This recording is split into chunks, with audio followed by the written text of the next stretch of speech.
Welcome to QuiltAddictsAnonymous.com and our How to Make a T-Shirt Quilt series.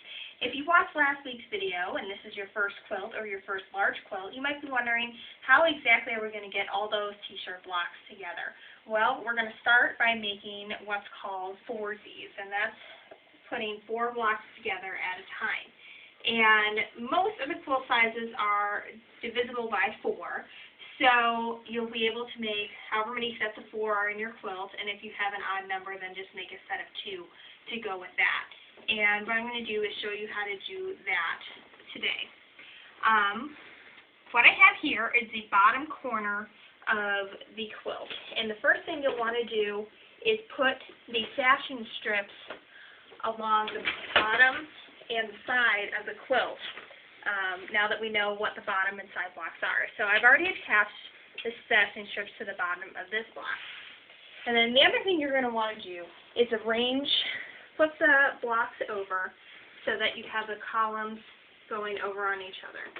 So what I've done here is I flipped the T-shirt from the second column over on one from the first column. And I'm going to take that over to the ironing board and pin it. And, you know, you're never going to be totally perfect when you make quilts. You can see there's a little discrepancy here between the length of the block and the length of the sashing, and that's okay. We just fudge it a little bit when we put the T-shirt quilt together. So I'm lining up the sashing with the edge of the T-shirt instead of the edge of the sashing. And that'll all work out just fine when we sew it together. It'll lay nice and flat when you put that all together. So I always put a pin right by where the cornerstones meet, right in the corner, and then one more in the center of the strip. And you really don't need any more than that. That's plenty for our purposes here. And now I'm going to sew, as always, a 1/4" seam allowance. And I'm going to sew that even with the side of that cornerstone, not the side of the end of the sashing. And that's kind of where we fudge it to make it work for our quilt. And you always want to sew up to your pins, but never over them, because if your needle hits a pin, then you can break the needle and it can go flying and it can be quite dangerous.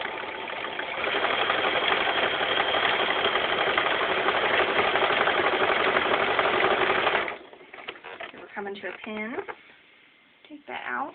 And then when I get to the end here, I always kind of just pull everything nice and taut. And if you need to ease a little in, now is the time to do it.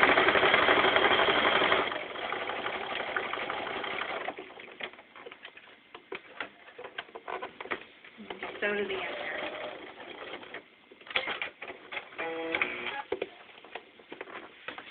Okay.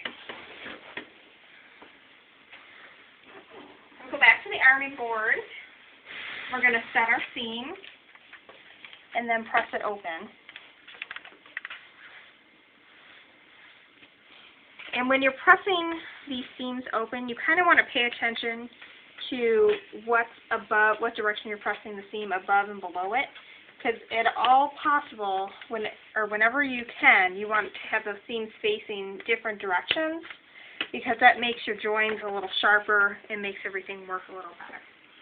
Okay, so now you can see that this lines back up with the bottom line. And so now to make what's called a foursie, you're going to flip the second to last row onto the final row. And we're going to bring that over to the ironing board and we're going to pin again. And, you know, as much as you can, you want your seams to be going in opposite directions, but they're not always going to. In that case, just pin as close to the seam allowance or to the seam as you can, to make sure that everything stays where it should. And again, I'm going to pin my cornerstones first, and then pin the center. And you're going to do this whether you're putting 4 t-shirts together or an entire row with 6 t-shirts or more. It just helps keep everything nice and in line. And here, you know, it's a little off again, but that's okay. We'll make that work by just taking a little extra into the seam allowance there. Okay, we got 2 more pins to stick in, and then we've got ready to sew.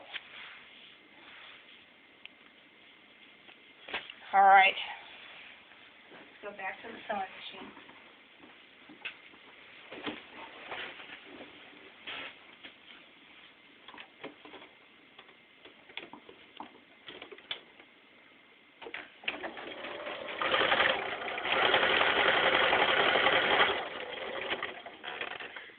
This is a real fun part of the process for me because you really get to see the quilt start to come together.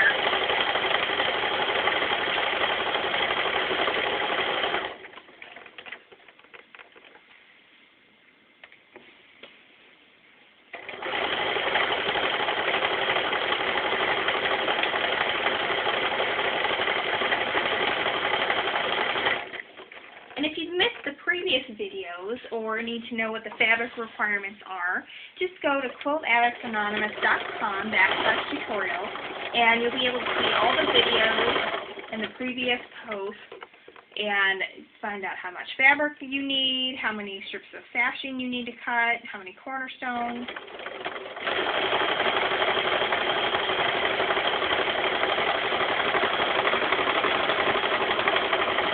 Has all the information you need in order to make your own t-shirt quilt.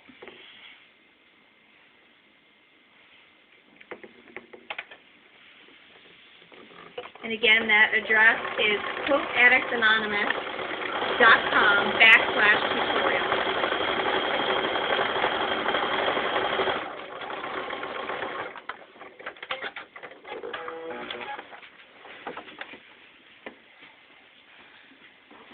All right. Whenever you sew a seam, you always want to set it before you press it open. That just sort of helps the thread get in on the same level as the fabric as opposed to being raised a little bit. Helps everything lay nice and flat when you're done.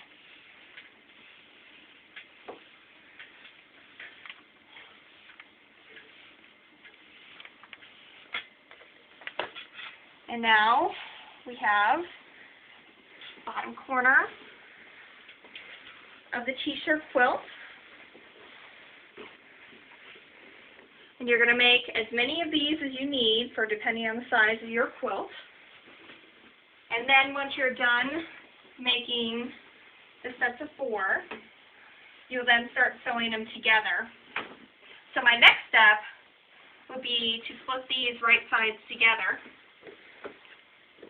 And then I would sew down this seam to join the center blocks together. And then I would sew one big long row. And in this case, I would have 3 more seams to sew because I have 24 blocks in this quilt. So come back next week, get your quilt top sewn together, and next week I will teach you how to layer and base the quilt. So that way you can actually get to the quilting part, because even though we call this quilting, it isn't really quilting until you sew the 3 layers of fabric batting and the quilt top together. So come back next week, and thanks for following along.